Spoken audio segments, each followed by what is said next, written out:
And we are live. Hello, everyone, or whoever's going to be watching this in a little bit. So today I'm going to be talking about squirting or female ejaculation, and I will also share about how we can really support each other in relationship to grow sexually. So my story, as I'm sharing a story every day with you, my story around female ejaculation and squirting, I started exploring this with a previous partner who was very loving and devoted to me. And maybe I start a little bit back. So with my first sexual partner, I remember once we explored a position with your leg up where now I know really stimulates the G-spot. And after we made love, I saw a stain on the sheets, and I thought, oh my God, I think I peed. That was the thing that first came in my mind. And as you can imagine, as a young woman who was just discovering sexuality, it felt quite awkward, and it wasn't something I felt comfortable talking with my partner. I actually felt a lot of shame in that moment, and I internalized it. I changed the sheets, I changed subject. I was just like, oh my God, this is never going to happen again. And so from that point on, when I made love, I made sure that my vagina was really tight. So as if I was holding up to, like, as if when you're about to go, when you want to go to the toilet and you stop peeing, like that's how I would make love. And also in my mind of the time, I thought like to be tight would give more pleasure to my partner. So for almost 15 years, a bit less, that's how I made love. I made sure that if I ever felt a sensation of wanting to pee, I would really tighten so that it wouldn't happen.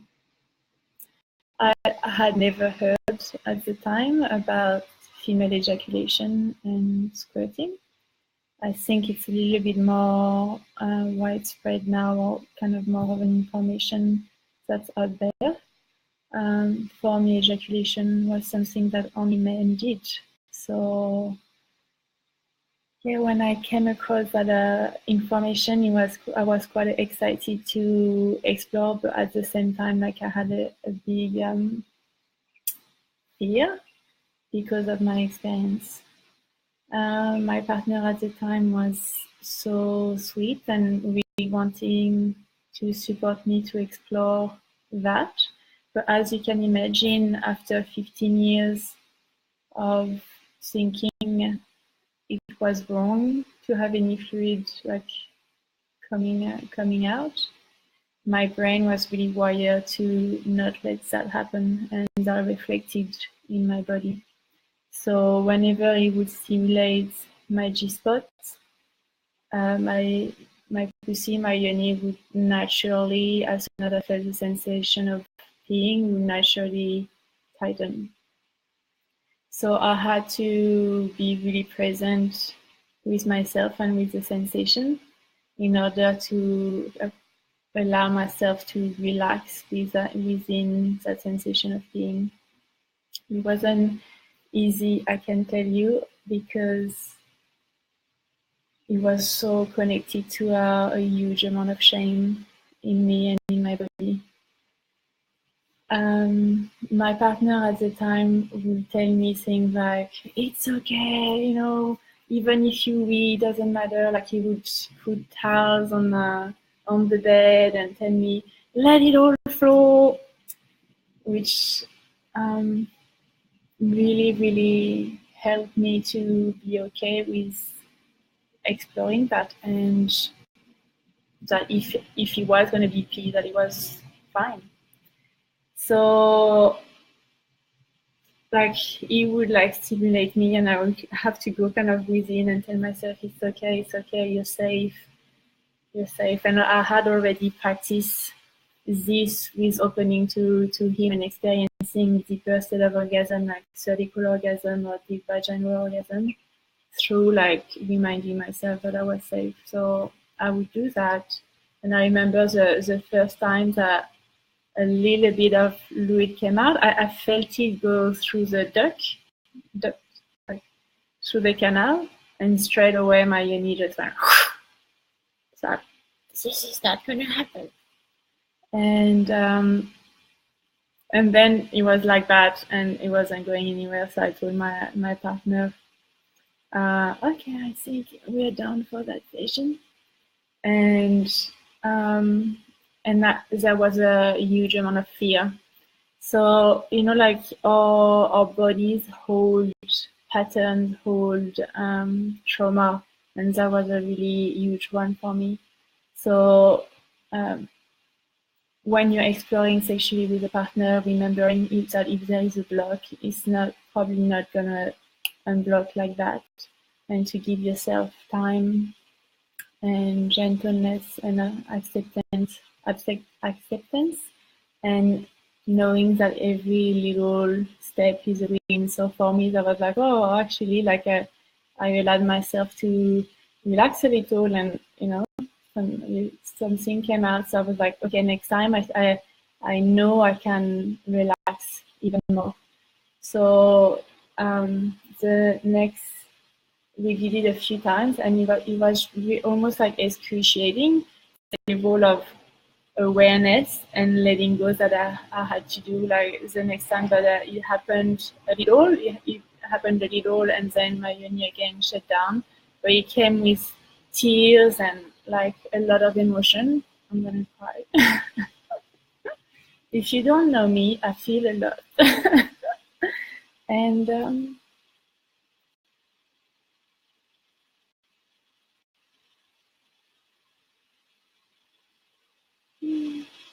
tears of letting go of shame, and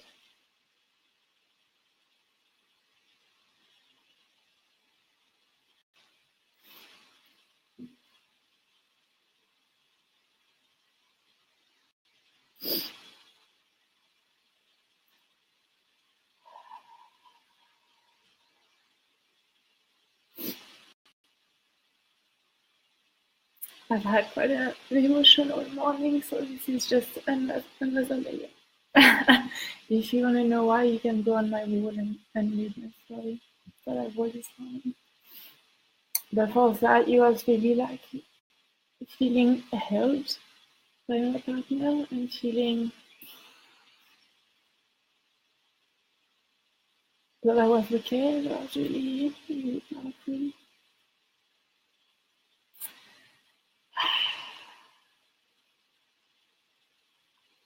So in relationship, it's so powerful, and we can be there for our partners and support them to go through the process of healing. We all have had different sexual experiences, men and women, and it's really, really powerful when in a relationship there is a safe space for the trauma to be discussed or the blocks to be discussed, and to have someone who is going to be holding you so that you can move forward.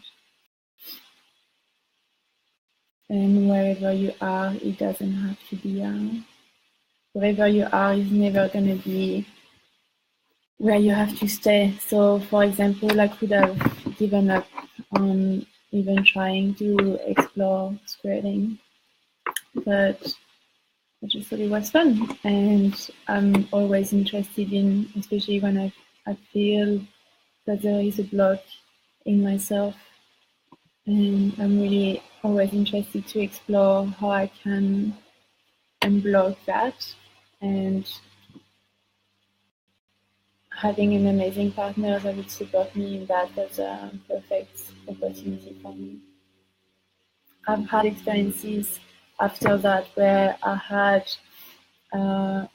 like a flow, like gushing, because there are different type of squirting. It can be like an ejaculation, or it can be like a gushing of water. And I had that experience at a later time. So it's still not something that happens really naturally and that is flowing for me. I still have to focus and allow myself to open in that way. And I guess I haven't had another partner who I have explored that with, and who I have felt safe to explore that again since. So, but it's also something that you can explore on your own. I have beautiful friends that always share with me their amazing sexual adventures, and one of them told me, I like that ejaculation, and she had it for self-pleasuring. So it is possible as well to experience it on your own. And it's, if you want more information about it, it's something that we talk about in the universe, and I've put a link to it, and it's something that you can, there is a book by, oh my god, Sundown is her family name, and but it is water of life. In some cultures, they think that if you drink the fluid, which they call amrita, it's it's it's a fountain of youth. So it's really powerful to have that experience. It's not for everyone, and that's okay. And for some women, it just happens naturally. I have a girlfriend that it happens always naturally for her, and other women like me who are, it's not really common. So if it's something that you'd like to explore, it's always good to have a loving partner that can really support you to explore that. Because when I put in today we talk about love heals, it really does. When you're being held in presence and love, it allows you to go to those spaces that are very scary. So for me, it was very scary because there was a lot of shame around it and a lot of fear. And to be met with presence and love is what allowed me to go there. If I hadn't had that, if I had been with someone that was judging, or that would do it just for their own purpose of making themselves feel good as a man, or I'm a good lover, or whatever, it wouldn't have been a safe space for me to do that. But in relationship, when we come in presence and love, we can really, really support each other. If you would like, if you're in a relationship and you would like to be guided into a beautiful 4 days journey, we just released our Universe Couples Retreat, and I'll put the link in the bio. It's 4 days in the amazing hinterland of Byron Bay, super lush environment, and we teach a lot of intimacy practices, and there is a whole day where the men learn to give yoni massage to their partners. So it's full body massage with external and internal yoni massage, which is deeply, deeply healing for the woman to receive, and it's deeply touching for the men to give. We've had the feedback from our last retreat from the men was amazing. People who have been in a relationship for 18 years who felt like they met each other again in a whole new way. And there is a whole day dedicated to women learning about lingam massage, which is also a beautiful way to honor your partner. Lingam is a Sanskrit word for penis. And so this massage is actually done with the whole body. So and really using the heart and the breast. It's a really, really powerful massage to give your partner and for them to just receive and experience their whole body as a sexual organ rather than just the genitals. So if you are in a relationship and you would like to spice up your life again or find a way to see each other in a whole new way, or if you just want to treat yourself to an amazing experience, I invite you to have a little learning. Thank you very much for joining me today. Tomorrow, I will share a really, really sweet, um, incredible experience that was actually the